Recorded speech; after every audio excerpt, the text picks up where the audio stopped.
안녕하세요. 저는 새로운 인생의 도약을 준비 중인 40대 여자입니다.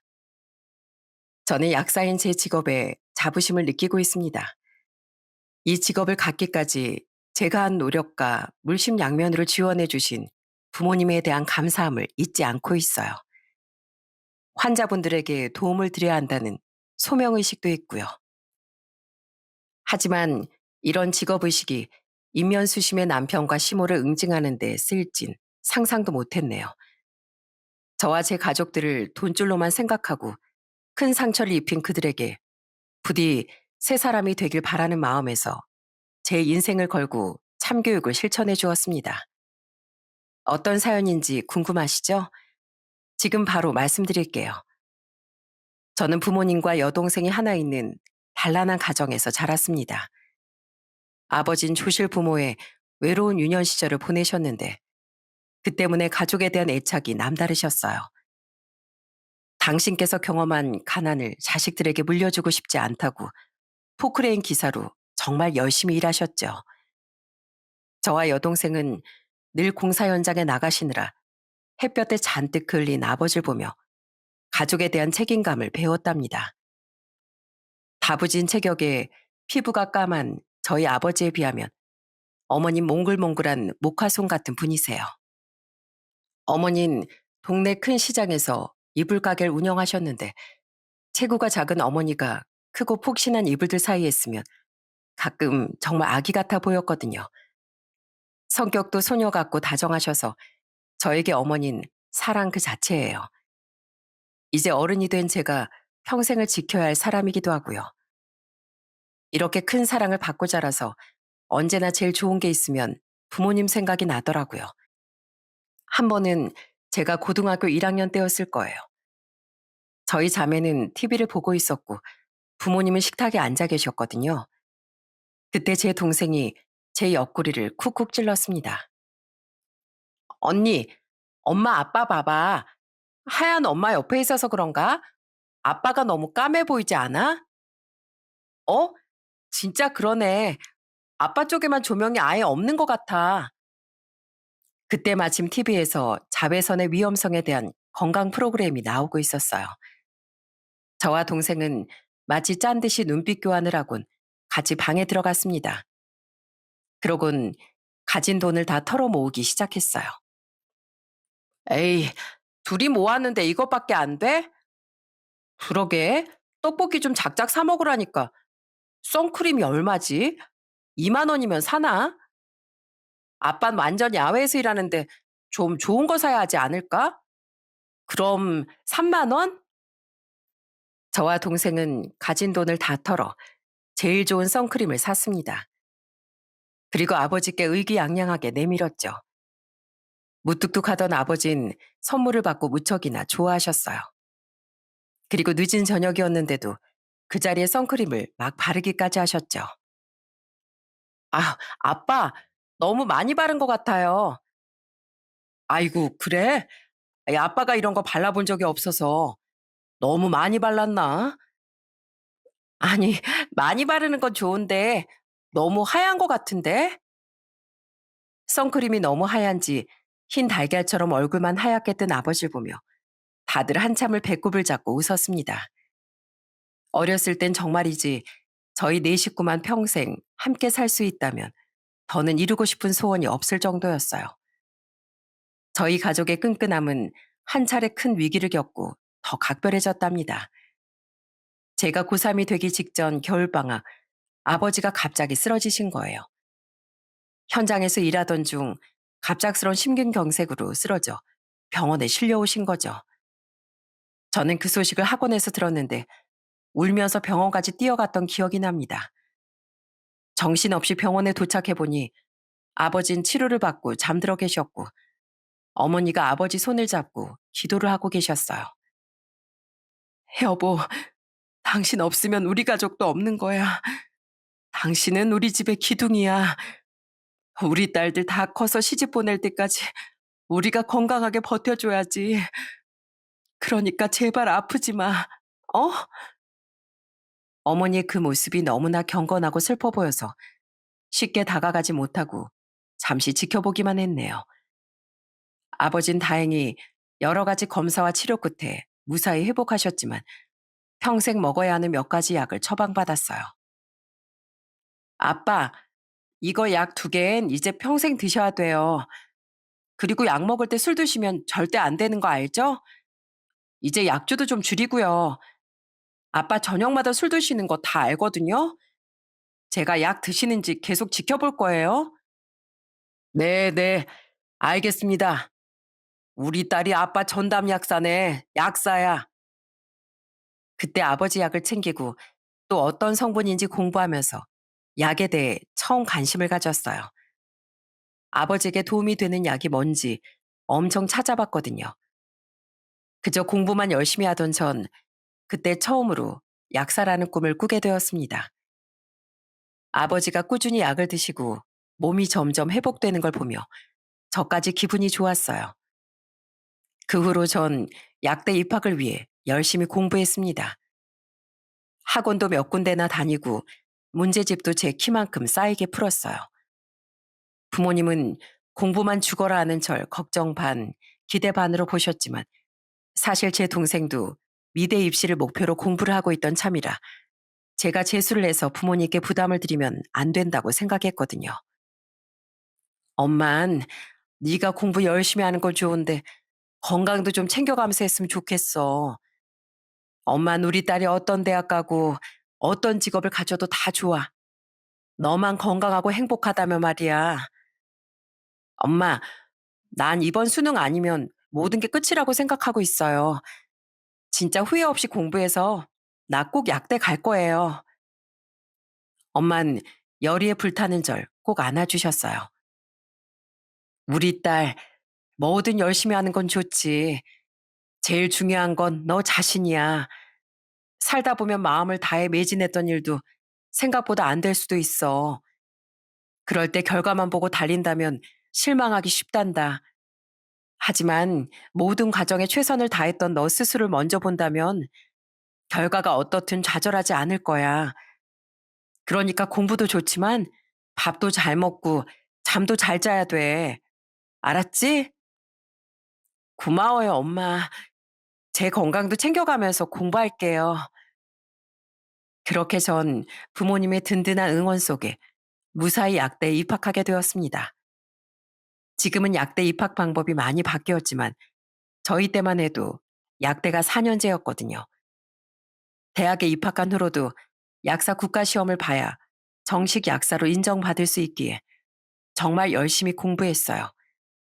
그리고 당당히 시험에 통과해 그토록 꿈꾸던 약사가 되었죠. 제 동생도 화가를 꿈꾸며 미대에 입학했지만 지금은 화가의 꿈은 접고 광고 디자이너로 맹활약하고 있습니다. 다 언제나 저희 자매를 응원하고 뒷바라지 해주신 부모님 덕분이죠. 약사가 된 전 30대 초반까지 병원 약사로 일했어요. 병원에서 몇 년을 근무하며 다른 병원 의사였던 남편도 만나게 되었고요. 남편은 성형외과 페이닥터로 큰 키와 훤칠한 외모로 병원 내에서도 인기가 많은 사람이었어요. 남편은 강원도 속초 출신으로 어릴 때부터 공부를 잘해서 동네에서 칭찬이 자자한 사람이었대요. 저도 바다를 좋아해 속초나 강릉으로 여행을 자주 가서 남편의 고향 얘기를 듣자마자 무척 반가웠죠. 연애할 때도 쉬는 날이면 속초 중앙시장에 가서 맛있는 것도 먹고 바다 구경도 종종 하곤 했어요. 남편과 속초에 갈 때마다 우연이라도 남편 가족들을 만나게 될까봐 마음의 준비를 하고 있었죠. 오빠, 있잖아. 혹시 오빠 가족들 보게 되면 꼭 미리 말해줘.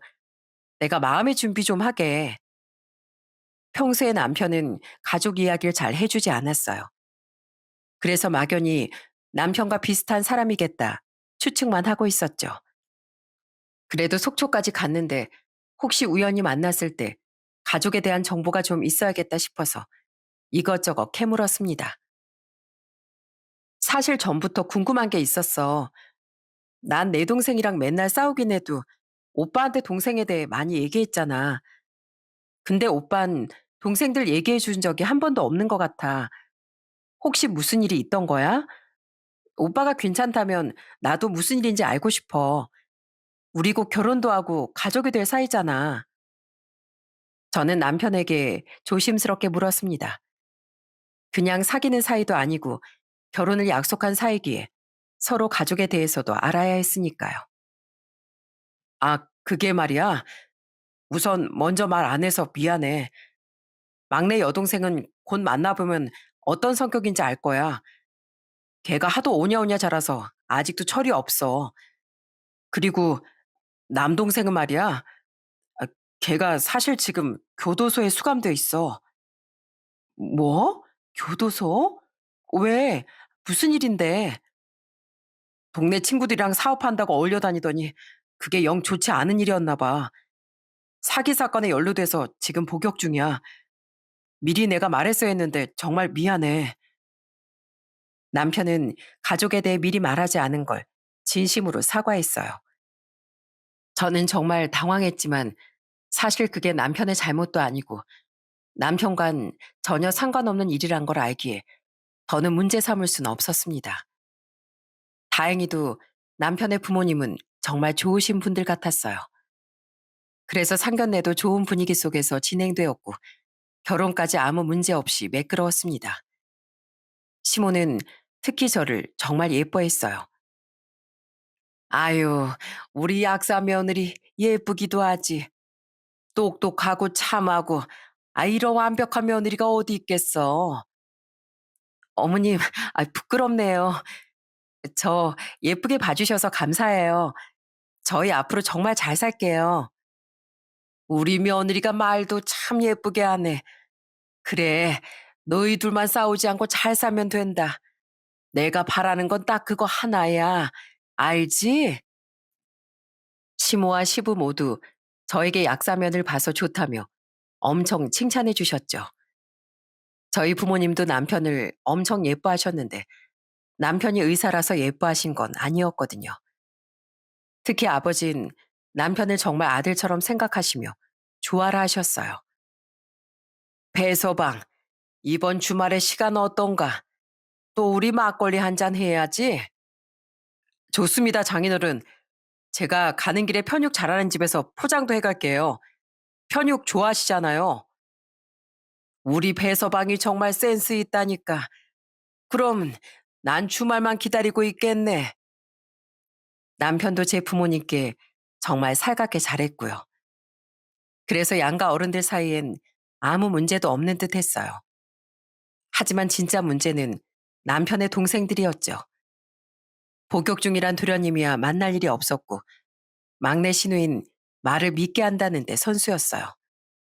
신우인 천방지축의 예의라곤 찾아볼 수 없는 사람이더라고요. 아가씨, 해산물 좋아해요? 속초시장에 저희 자주 가는 횟집이 있는데 아가씨도 좋아하면 나중에 같이 가요. 회요? 아유, 전 별로 속초 사람이라고 다 해산물 좋아할 거라 생각하는 거 되게 편견인데 몰라요?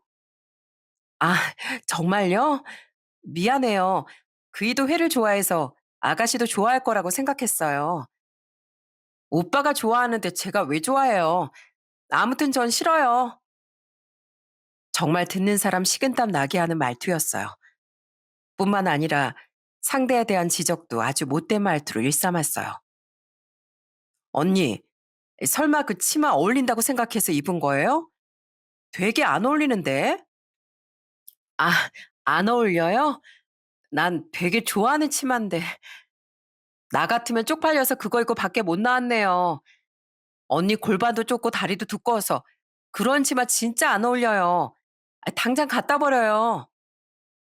진짜 남편 동생만 아니었으면 진즉 한 대 쥐어박았을 거예요.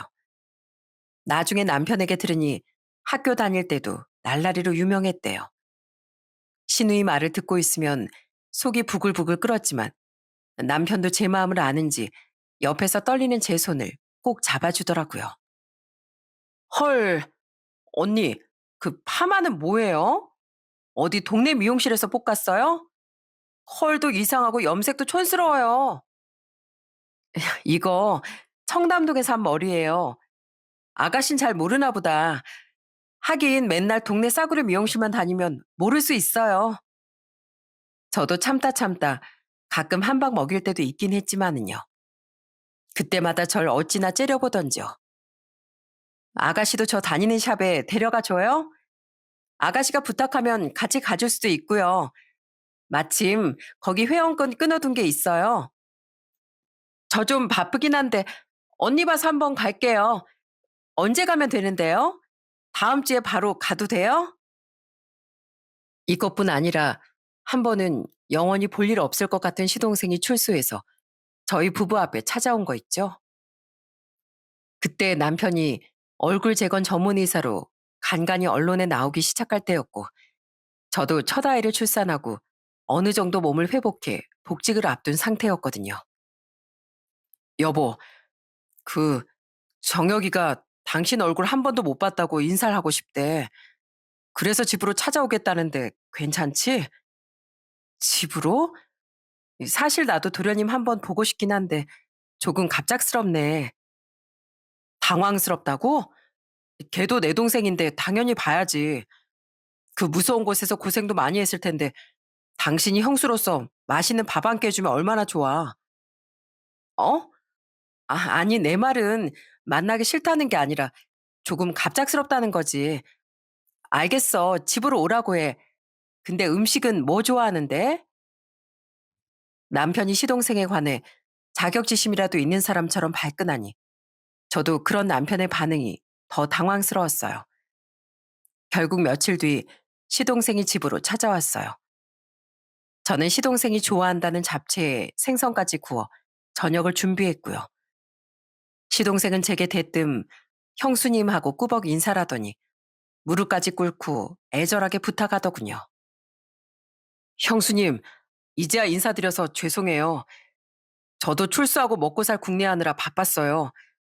저도 이젠 좀 인간답게 살아야지 않겠어요?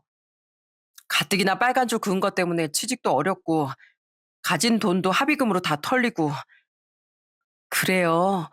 그동안 고생했네요. 앞으로 더 열심히 살면 되죠. 뭐든 도울 일 있으면 말해줘요. 정말요? 형수님 먼저 그렇게 말해줘서 정말 고마워요. 아시다시피 제가 범죄 기록 때문에 어디 큰 회사에 취업하긴 어려울 것 같고 사업을 하나 해보려고 해요. 걱정 마세요. 절대 나쁜 일 아닙니다. 형수님, 요즘 드론이 얼마나 인기인 줄 아시죠? 공원 가면 너도 나도 할 것 없이 다 띄우고 놀잖아요. 그래서 저도 드론 사업을 좀 해보려고 해요. 드론이요? 글쎄요. 전 그런 걸 잘 몰라서. 자세히 몰라도 돼요. 아무튼 정말 제가 제대로 사업 한번 벌여보려고요. 그러려면 자금이 좀 필요한데 한 1억 정도 혹시 형하고 형수님이 좀 도와주실 수 있는지. 제가 투자금은 딱 3년 안에 갚겠습니다. 네? 그렇게 큰 돈이 어딨어요. 우리도 이제 100일 지난 애 키우느라 앞으로 돈 쓸 일만 남았어요. 저도 육아휴직을 꽤 오래 썼고요.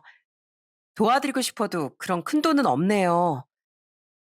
저는 손살을 치며 시동생의 부탁을 거절했습니다. 남편도 심기가 불편해져서 이런 말 할 거면 돌아가라며 무섭게 말했고요. 아이, 정말 왜들 이래요.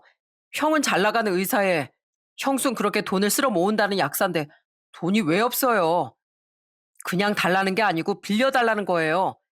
내가 꼭 갚는다고요. 아니, 동생이 열심히 살아보겠다고 도와달라는데 이렇게 외면할 거예요? 형, 진짜 이렇게 나올 거야? 형수, 이렇게 냉정한 사람이었어요? 도련님, 제가 냉정한 게 아니고 밖에 나가서 누굴 자꾸 물어봐요. 갑자기 이렇게 찾아와서 1억을 달라는데 쉽게 줄 수 있는 사람이 있는지. 도련님이야말로 너무하네요. 지금 도련님 젖먹이 조카가 바로 앞에 있는데 돈을 달라는 말이 그렇게 쉽게 나와요? 남들은 처음 조카 보러 오면 분유 한 통이라도 사와요. 되려 돈 달라고 떼쓰는 게 아니라. 형수님, 오늘 처음 봤는데 말씀이 심하시네. 내가 엄마한테 형수 칭찬만 듣고 어렵사리 찾아온 건데 이럴 줄은 몰랐네요. 형도 그러는 거 아니야. 형 의대 등록금 뒷바라지 한다고 부모님이 형한테만 매달린 거 알지? 그러니까 내 꼴이 이 모양 이 꼴이 된 거라고. 형은 나한테 미안해야 돼. 우리가 부모님한테 못 받은 지원 형이 대신해 줘야 맞는 거라고. 시동생은 발을 쿵쿵 구르며 화를 내더니 이내 문이 부서져라 쾅 닫고 나가버렸어요. 시동생이 휩쓸고 간 자리엔 정막만 흘렀죠. 저희는 그날 저녁도 먹지 못하고 아이만 간신히 재우고 뜬 눈으로 밤을 지새웠어요. 그리고 며칠이 지난 후 시동생이 시모에게 뭐라고 말했는지 아침부터 시모에게서 전화가 걸려왔습니다. 예, 내가 정혁이한테 다 들었다. 아무리 그래도 밥은 먹여서 보내지. 밥도 안 주고 내쫓을 수가 있니? 아무리 그래도 네 시동생인데. 그리고 걔가 어떤 마음으로 형한테까지 가서 그런 어려운 부탁을 했겠니? 가족끼리 서로 여유가 되면 돕고 사는 거지. 그렇게 매정하게 구는 게 가족이야? 어? 너 그렇게 배웠니? 너한테 정말 실망이다. 맏며느리가 돼선 시동생들을 잘 챙겨야지. 엄동설안의 문전박대가 무슨 말이니? 시모는 제가 말할 틈도 주지 않고 저에 대한 맹비난을 퍼부었어요. 그리곤 전화를 끊어버렸죠. 황당해서 다시 전화를 드릴까 하다가 아기가 울어서 결국 반박을 못하고 지나가고 말았네요. 하지만 남편 동생들의 만행은 이게 끝이 아니었어요. 어느 날 남편이 씻는 사이에 우연히 남편 핸드폰을 봤는데 문자 메시지에 이번 달 카드값으로 1,000만 원이 나간다는 거예요. 남편은 병원 일에 바빠 어디 가서 쇼핑할 시간이 없는 사람이거든요. 저는 깜짝 놀라 남편이 욕실에서 나오자마자 물었죠. 여보, 이거 카드값 뭐야? 당신이 돈 쓸 일이 뭐 있다고 이렇게 큰 돈을 지출했어? 아, 왜 남의 문자를 보고 그래? 별거 아니야. 내가 미정이한테 카드를 줬거든. 살 거 있으면 사라고. 걔가 요즘 회사에서도 잘리고 우울해하길래. 뭐? 나랑 상의도 없이 아가씨한테 카드를 줘? 그리고 잘린 게 아니라 아가씨가 못 다니겠다고 때려치운 거잖아. 대체 뭘 샀길래 한 달 동안 1,000만 원이나 쓸 수가 있어? 친구들도 만나고 쇼핑도 좀 했겠지. 한참 사고 싶은 거 많은 나이 아니야. 걔가 평소에 말은 믿게 해도 잘하면서 기도 못 펴고 살았어. 불쌍한 애라고. 큰오빠가 의사인데 좀 도와줄 수 있잖아. 누가 동생 옷을 사주지 말래? 밥 사주지 말랬어? 근데 카드를 주는 거 나랑 상의했어야지. 그리고 이렇게 큰 돈을 긁었는데 그냥 넘어가? 난 동생 없어? 나도 여유 있으면 내 동생한테 뭐든 해주고 싶어. 하지만 우리가 버는 돈은 이제 우리 공동 재산이니까 당신이랑 상의 없이 쓰지 않는 거라고. 당장 아가씨한테 카드 빼서. 아니면 지금 카드사에 전화해서 정지하든지. 뭐? 아니 한 번 줬는데 어떻게 다시 빼서. 그리고 걔가 매달 그렇게 긁겠어? 이번 달이야 신이 나서 그랬겠지. 그동안 해준 것도 없는데 큰 선물했다고 치고 넘어가자. 넘어가? 이걸 그냥 넘어가자고? 아니, 난 못 넘어가. 지금 이 자리에서 결정해. 카드 정지시킬 건지, 우리 결혼 생활을 정지시킬 건지. 당신, 지금 그게 무슨 말이야? 결혼을 정지시키자고? 여기서 끝내기라도 하자는 거야? 어, 당신이 그 정도 생각도 안 하는 사람이면 나 우리 애 데리고 당신이랑 못 살아. 그러니까 결정해. 지금 당장. 사실 저도 아이가 있는 마당에 쉽게 내뱉은 말은 아니었어요. 하지만 시동생들이 계속 돈을 요구하는 걸 남편이 단호하게 끊지 못한다면 더는 함께할 수 없겠다 싶은 것도 사실이었죠. 남편은 제 말에 놀랐는지 잠시 고민하다가 결국 카드를 정지시켰습니다.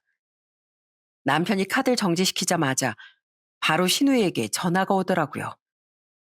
남편이 베란다로 나가서 전화를 받았는데 자세히 듣지 않아도 신우이가 고래고래 소리를 지르는 걸 알 수 있었죠. 남편이 신우이에게 짜증을 내며 끊었는지 그 다음날 시모에게 전화가 걸려왔습니다. 예, 너 정말 너무하다. 내가 전에 알아듣기 얘기하지 않았니? 아유, 어떻게 시동생들에게 그렇게 매정하고 차갑게 굴 수가 있어? 다른 것도 아니고 큰오빠가 막내 여동생한테 밥 사 먹으라고 카드 준 것도 못 참아서 그걸 도로 뺏게 해? 미정이 걔가 얼마나 서러웠는지 울면서 전화가 왔다 얘. 막말로 넌 생판남이고 걔들은 피를 나눈 형제들인데 네가 가운데서 형제들 사이 다 갈라놓는구나. 어머님, 그렇게 말씀하시면 제가 더 서운해요. 제가 언제 그렇게 매정하게 굴었나요? 도련님과 아가씨 생일이나 기념일마다 선물 보내고 용돈 보내고 다 했어요. 어머님, 아버님 어디 편찮으시다고 하면 제가 매번 병원 모셔다 드렸고요. 저도 할 도리를 다 하고 있다고 생각해요. 너 겨우 그런 거로 생색내는 거야? 그럼 그 정도도 안 하는 며느리가 어딨어? 약사 며느리 들어왔다고 좋아했더니만 뭐 해주는 것도 없고 시동생들 못 살게만 구는구나. 내가 사람을 잘못 봐도 한참을 잘못 봤지. 제가 이 집안에 며느리로 들어왔지 약사로 들어왔나요? 말끝마다 약사 며느리 하시는데 제가 여기서 뭘 더 해야 하는지 모르겠어요. 어머님은 제가 도련님한테 몇 억씩 척척 주고 아가씨가 카드로 얼마를 긁든 상관 안 하길 바라시는 거예요? 뭐야? 이것이 잘났다고 시애미한테 말 대꾸 하는 것 좀 봐. 네가 아무리 잘나봐야 의사인 내 아들보다 잘났겠니? 너 뭘 믿고 그렇게 까불어? 내가 약사 며느님하고 지켜 세워주니까 진짜 네가 뭐라도 되는 것 같아? 저 까분 적 없고요. 꼭 드려야 할 말씀만 드리는 거예요. 그 사람 저보다 잘난 거 알죠? 그런데 어머님, 저도 저희 집에서 귀한 집 딸이거든요. 말씀 함부로 하지 말아주세요. 어머님 지금 화가 많이 나신 것 같아서 더 이상 통하는 의미가 없을 것 같네요. 이만 전화 끊겠습니다. 전화를 끊고 전 머리를 부여잡고 알아놓을 수밖에 없었습니다. 정말 시댁 문제만 아니면 남편과 우리 아이, 그리고 저, 세 식구 아무 문제가 없었어요. 남편도 저와 아이에게 최선을 다하고 밖에서도 인정받는 사람이었는데 유독 가족 얘기만 나오면 제가 알던 사람이 아닌 것 같았죠. 시동생들과 시모에게 전 한순간에 세상에 둘도 없이 냉정하고 나쁜 사람이 되었고 그 덕분인지 시댁과의 교류는 정말 뜸해졌습니다. 아마 제가 없을 때 신나게 제 험담을 하고 있었겠죠. 그래도 제 할도리는 해야겠다 싶어서 명절이나 생일 때마다 꼬박꼬박 용돈도 보내고 선물도 종종 사보냈습니다. 그렇게 시간이 흘러 저는 마흔이 되었고 어느새 아이들 엄마가 되었어요. 저는 병원 약사를 관두고 동료와 약국을 개원했습니다. 더 바빠지긴 했지만 솔직히 전보다 급여를 2배 이상 벌었고요. 동료와 함께 연 약국이다 보니 서로 상의하에 시간을 좀 더 유동적으로 쓸 수 있게 되었죠. 약국은 친정과 멀지 않은 곳이라서 전보다 더 자주 친정과 왕래하며 지낼 수 있었습니다. 남편도 여전히 제 부모님을 잘 모셨고요. 그래서 시댁과 문제가 있어도 계속 남편을 의지하며 살았던 거죠. 그렇게 평화롭기만 하던 어느 날 저는 다급하게 걸려온 전화 한 통에 무너지고 말았어요. 바로 저희 아버지가 혼수 상태로 발견되어 병원에 실려가셨다는 전화였어요. 마침 어머니가 외가에 내려가셨던 날 새벽 아버지가 욕실에서 쓰러지셨고 한참이 지나 동생이 발견하고 병원으로 모신 거였죠. 아버진 뇌경색이었어요. 저는 의식을 차리지 못하는 아버지의 손을 절박하게 붙잡고 빌고 또 빌었습니다. 아빠, 아빠, 이대로 가시면 안 돼요. 제가 아빠 꼭 살릴 거예요. 아빠 사이가 의사고 제가 약사잖아요. 아빠 이렇게 보낼 수 없어요. 남편과 전 백방으로 뛰어서 필요한 검사와 아버지께 도움이 되는 모든 것을 다 했어요. 아는 인맥을 총동원해서 가장 빠르게 진료도 보고 필요한 시술도 진행했고요. 하지만 아버진 효도하겠다는 저희의 다짐을 기다려주지 않았어요. 아버진 한 달간의 투병 끝에 저희 곁을 떠나고 말았습니다. 제가 아무리 눈물을 흘리며 아버지의 손을 붙잡고 또 붙잡아도 아버진 전처럼 다시는 제 손을 따뜻하게 잡아주지 않았어요. 아버지의 손은 얼굴보다 유난히 햇빛에 더 검게 글려 있었는데 동생 말을 들으니 제가 아직도 종종 사다 드리는 선크림을 그렇게 열심히 바르셨다고 해요. 많이 쓰긴 아깝다고 얼굴에만 겨우 바르신 거죠. 어머니는 차가운 아버지의 손을 붙잡고 오열하셨습니다. 여보, 이제 애들 다 키우고 우리 둘이 좋은 구경도 다니고 맛있는 것도 먹고 그러다가 한날 한시에 가기로 약속했으면서 이렇게 나 혼자 두고 가면 어떡해. 당신 없이 내가 어떻게 살라고. 아빠, 엄만 저희가 잘 챙길게요. 걱정하지 마세요. 그동안 한 번도 아빠한테 말하지 못했는데 제 아빠가 돼주셔서 감사해요. 아빤 제게 최고의 아빠였고 아빠를 정말 많이 사랑해요. 이제 아프시지 말고 우리 걱정도 말고 이 다음에도 꼭 우리 아빠로 태어나 주세요. 전 무엇보다 이제 혼자 남은 엄마가 걱정이었어요. 물론 저희 자매가 엄마를 챙긴다고 챙겼지만 평생 돈독하던 짝꿍을 잃은 엄마가 혼자서 괜찮으실지 걱정이 많았죠. 부모님 금술이 정말 좋으셨거든요. 아버진 우리 가족에게 정말 좋은 사람이었으니까요. 저는 장고 끝에 남편에게 조심스럽게 물었습니다. 여보, 내가 생각해 봤는데 혹시 우리 엄마를 우리가 모시면 어떨까? 엄마가 혼자 살아본 적도 없으시고 나도 동생도 다 독립했고 엄마를 저렇게 혼자 두긴 걱정이 많이 돼서 계속 본가에 계시면 아빠 빈자리도 더 많이 느끼실 것 같고 남편은 제 말에 아주 잠깐 고민하더니 흔쾌히 그러자고 대답해 주었어요. 나도 사실 장모님 걱정이 많이 됐거든. 장모님 모시면 애들도 좋아할 것 같고 애들이 외할머니를 엄청 좋아하잖아. 나도 좋아. 정말? 정말이야?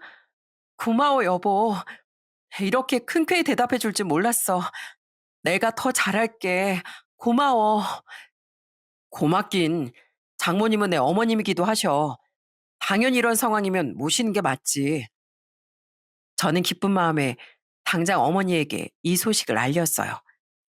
엄만 반가워하시면서도 내심 걱정을 하시더라고요. 배서방, 그래도 장모랑 사는 게 여간 불편한 게 아닐 텐데 내 생각해줘서 정말 고맙네. 말이 나와서 말인데 배서방 개업하고 싶어 한다며 만약에 지금 사는 이 집을 정리한다면 그 돈으로 병원 개업하는데 좀 보태줄까 싶은데 엄청 큰 돈은 아니라도 도움은 될 거야. 그 돈으로 가게도 얻고 인테리어도 예쁘게 하면 좋지 않을까?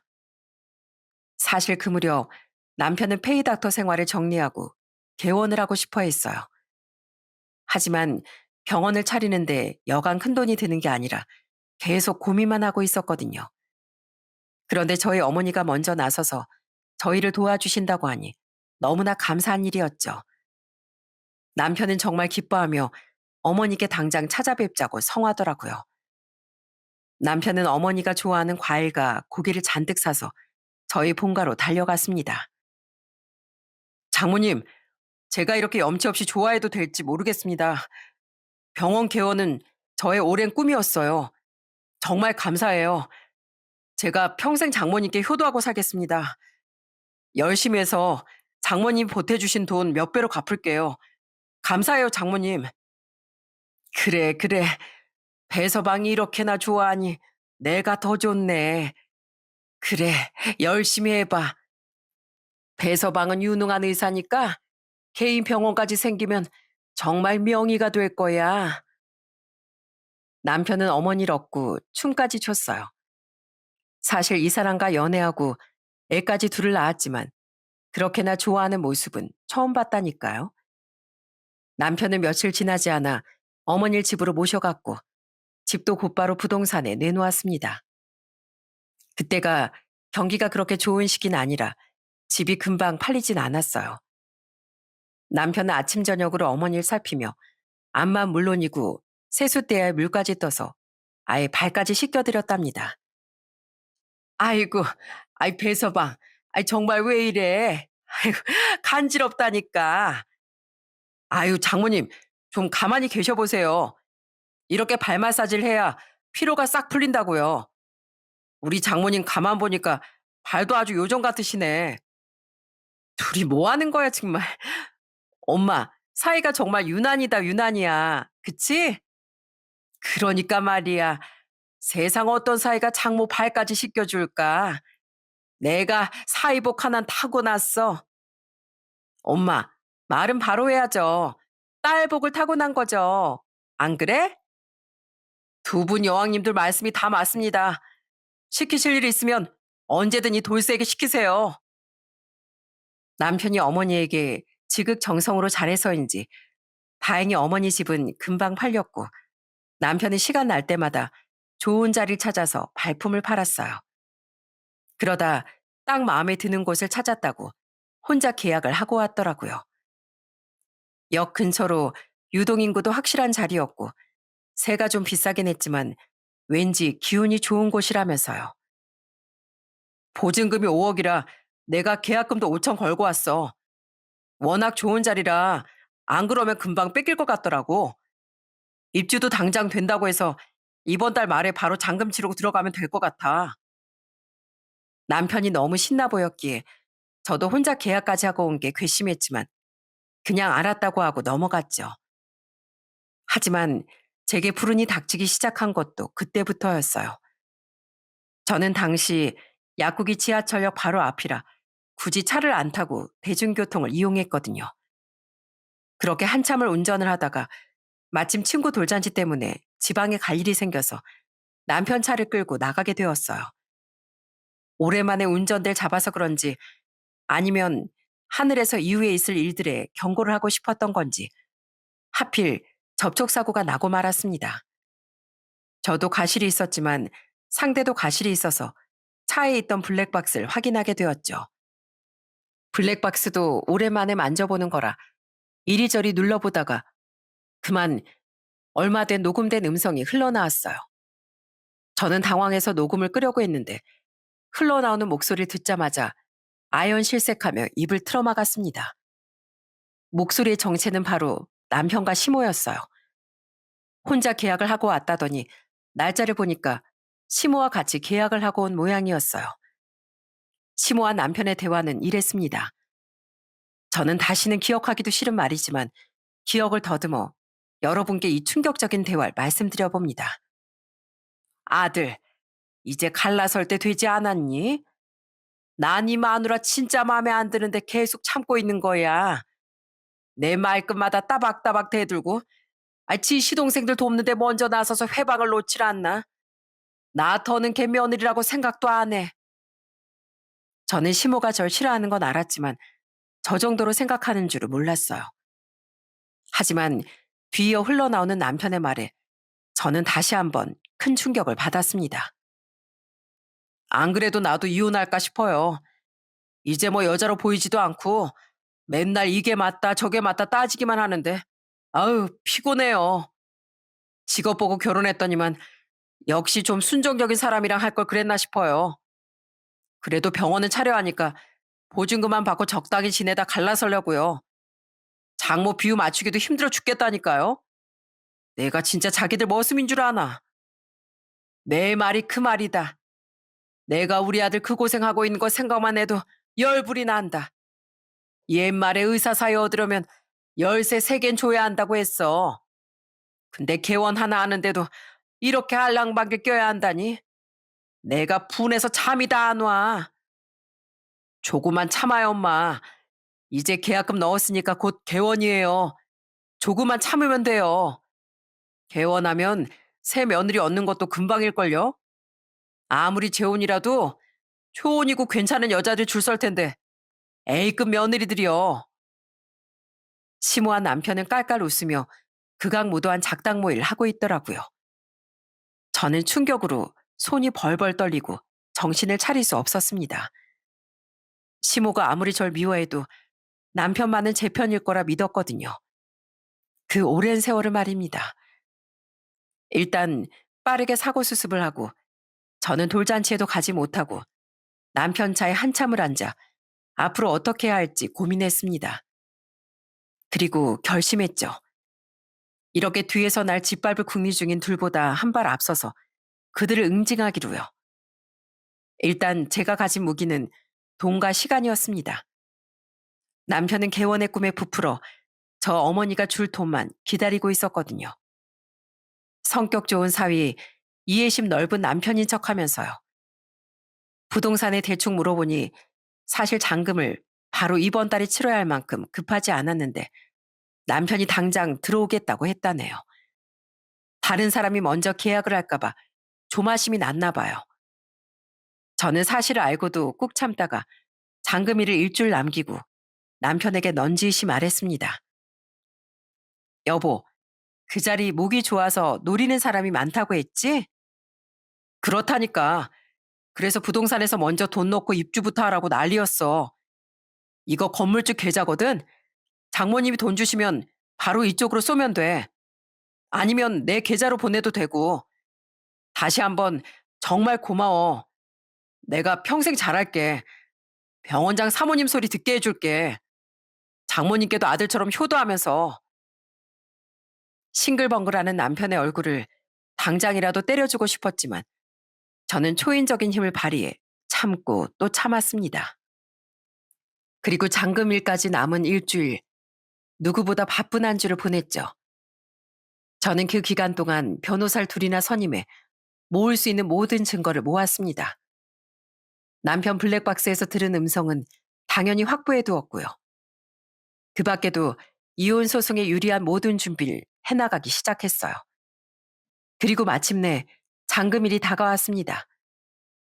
남편은 아침부터 부동산으로 향했고 저는 은행에 가서 돈을 보낸다며 집을 나왔어요. 그리고 바로 잠수를 탔습니다. 역시나 남편에게 끊임없이 오는 전화로 전화통이 불이 나는 줄 알았어요. 하지만 전 한 통도 받지 않았죠. 저는 저녁이 다 되어서야 집에 들어갔습니다. 집에 들어서자 남편이 거실에서 머리를 쥐어 뜯으며 서성거리고 있더라고요. 당신 뭐야? 왜 이렇게 연락이 안 돼? 보증금은 왜 안 보냈어? 내가 얼마나 망신을 당한 줄 알아?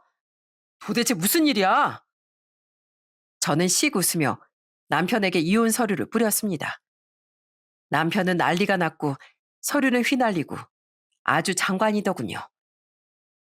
당신 확인 안 해봤어? 내가 돈 보냈는데. 뭐? 이 서류는 다 뭐고 돈을 보냈다고? 어디 봐봐. 이거 이체 내역 봐봐. 4만 5천 원 보냈잖아. 안 보여? 당신 미쳤어? 4만 5천 원이 아니라 4억 5천을 보내야지. 공이 몇 개나 빠졌잖아. 공 같은 소리 하고 있네.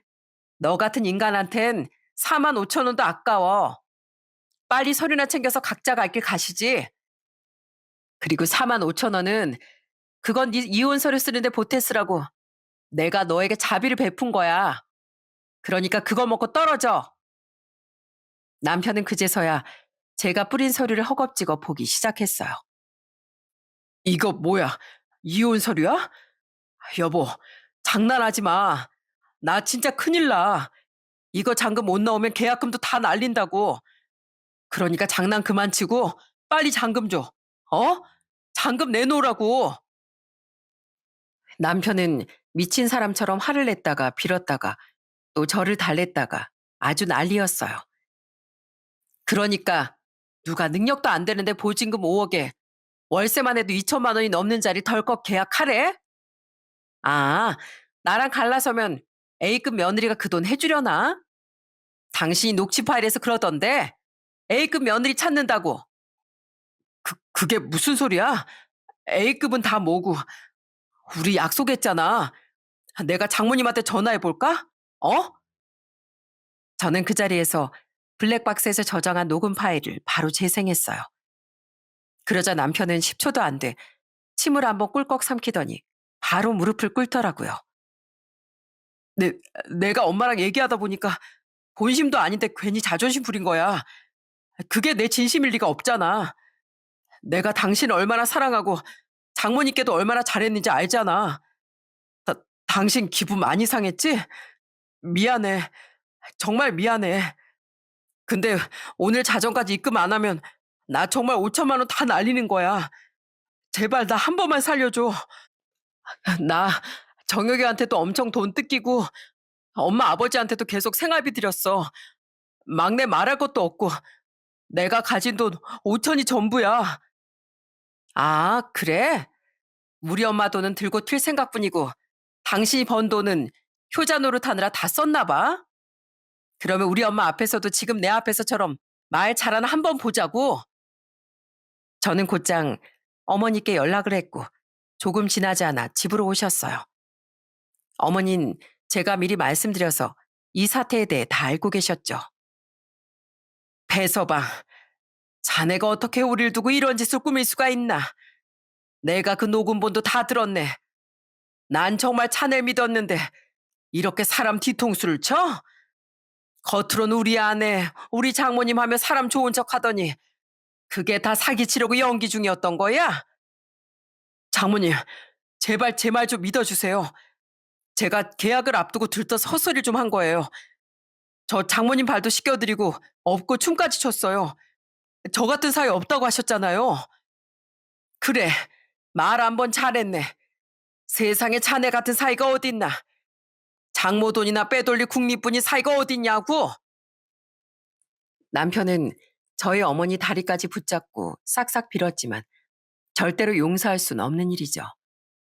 저는 곧장 이혼 소송장을 제출했습니다. 남편과 시모 입으로 나불나불 떠든 녹음본은 아주 결정적인 증거로 채택이 되었어요. 한창 소송이 제 쪽으로 기울자 이번엔 시모와 시누이까지 찾아와 제게 빌더라고요. 다 내가 정국일 조종한 거야. 걘 공부밖에 모르고 병원밖에 모르는 애다. 너도 알지 않니? 걔는 잘못이 없어. 내가 돈 욕심이 나서 그 착한 애 부추겼어. 정말 미안하다. 한 번만 용서해 줄 수 없겠니? 그 병원 계약도 결국 못하고 돈도 다 날렸어. 언니, 저도 이렇게 빌게요. 제가 그동안 쓴 카드값 갚으라면 다 갚을게요. 그러니까 우리 오빠 한 번만 살려주세요. 네? 오빠 다니던 병원도 간뒀단 말이에요. 그게 저랑 무슨 상관일까요? A급 며느리를 새로 못 구하셨나 봐요. 전 두 분이 늘 말씀하신 것처럼 냉정하고 차가운 사람이라 더는 이렇게 찾아오는 거 그냥 두고 볼 수 없겠네요. 경찰에 신고하기 전에 당장 약국에서 나가세요. 시모와 시누인 정말 제가 신고할 것 같았는지 이번엔 약국 문 밖에서 무릎을 꿇고 빌더라고요. 하지만 제가 전화를 거는 신용을 하자 겁을 먹고 도망쳤죠. 시모 말을 들으니 계약금 5천만 원을 날린 것 같은데 사실 그 돈도 한때 부부였던 저희의 공동 자산이었기 때문에 저도 아까운 손해를 본 거였어요. 하지만 그런 놈에게 4억 5천을 뜯길 뻔한 걸 생각하면 싼 값에 인생 공부했다고 치려고요. 물론 저도 사람인지라 마음이 찢어지게 아프기도 하지만은요. 그동안 남편은 저 모르게 시댁 식구들에게 돈을 대주고 있었더라고요. 그 금액만 해도 억 단위였습니다. 장남이랍시고 지 동생들에게 막 퍼주다가 결국 나락을 걷고 만 거였습니다. 매번 장남 하다가 꼴 좋죠 뭐. 그렇게 전 몇 개월의 소송 끝에 결국 승소했고 양육권은 물론이고 매달 양육비를 보내라는 지급 명령도 얻어냈습니다. 최종 판결이 나고 더는 저와 타협할 의지가 없다고 생각했는지 시모가 제게 욕설을 하며 삿대질을 하더라고요. 그래, 내 더럽고 치사해서 다 갖고 떨어져라. 너 겨우 약국 하나 있다고 까부나 본데 우리 아들은 의사야, 의사. 너까지 것보다 훨씬 능력 있고 젊고 말 잘 듣는 며느리들 줄 섰어 이거사. 벌써 중매쟁이들이 우리 아들 결혼 자리 알아봐 준다고 줄을 서더라. 아, 그러세요? 축하할 일이네요. 근데 과연 아줌마 같은 더러운 성격과 머저리 같은 아들한테 누가 시집 오려고 할까요? 아줌마, 제가 그냥 한마디만 할게요. 꿈 깨세요. 저 갑니다. 야, 너 일로 안 와? 저것 봐라. 저의 말에 시몬은 한 방 맞은 듯한 표정으로 그 자리에서 주저앉고 말더군요. 그 꼴이 얼마나 웃기던지 그러거나 말거나 전 제 갈 길을 갔습니다. 이혼 이후 저는 평소처럼 약국을 열심히 운영하며 아이들을 키우고 엄마를 열심히 모시고 있어요. 거머리 같은 시댁 식구들이 없으니까 정말 살 것 같더라고요. 얼마 전 풍문으로 들은 얘기지만 전 남편은 만나는 여자들마다 차이고 다닌다고 하더라고요. 처음엔 직업이 의사니 여자들이 혹했다가 남편과 시댁의 본 모습을 알고 까무러치곤 도망을 갔나 보더군요. 뭐 자업자득 아니겠어요? 동생들 중에 하나는 범죄자에 하나는 거렁뱅이 백수이니 어느 여자가 그저 의사라고 좋다고 시집을 오겠나요? 아주 그 얘기를 들으니 얼마나 시원했는지 모릅니다. 전 남편은 또다시 다른 병원에 취업해 페이닥터로 일한다고 하는데 날마다 술 먹고 손까지 떨어서 환자들에게 평판이 아주 바닥인가 봐요. 저대로 가다간 그 병원에서 마저 잘리겠죠? 가정을 파탄내고 저와 어머니를 배신한 대가를 톡톡히 치르고 있다고 생각합니다. 직업이 의사면 뭐 하나요? 사람이 되먹질 못했는걸요. 아마 개인 병원 차리긴 영원히 힘들지 않을까요? 지금도 술만 먹으면 제 이름을 부르고 후회한다고 하는데 저는 그 인간이 조금 더 괴로워하고 처절하게 반성하길 바랄 뿐입니다. 그게 제가 남편에게 마지막으로 주는 사람 되는 약이니까요. 옛말에 무지보다 더 위험한 건 오만이다 라는 말이 있다고 했습니다. 남편이 아무리 의사이고 좋은 직업을 가졌더라도 남들보다 우위에 있다는 오만함이 생긴 순간 세상 어떤 무지한 사람보다도 쓸모없는 사람이 되는 거죠. 저는 이제 자라는 제 아이들에게 항상 말합니다. 무엇보다 겸손해야 되고 남에게 감사할 줄 알아야 돼. 그게 본인을 빛나게 하는 제일 좋은 방법이야. 알았지? 우리 아이들이 부디 남편의 뒤를 밟지 않고 겸손하고 진실된 사람으로 자랐으면 좋겠네요. 저는 앞으로도 필요하다면 옳은 말, 쓴 약을 쓰기를 주저하지 않는 정의로운 약사로 살겠습니다. 그럼 이만 제 사연은 줄이도록 하겠습니다. 제 이야기 들어주셔서 감사합니다.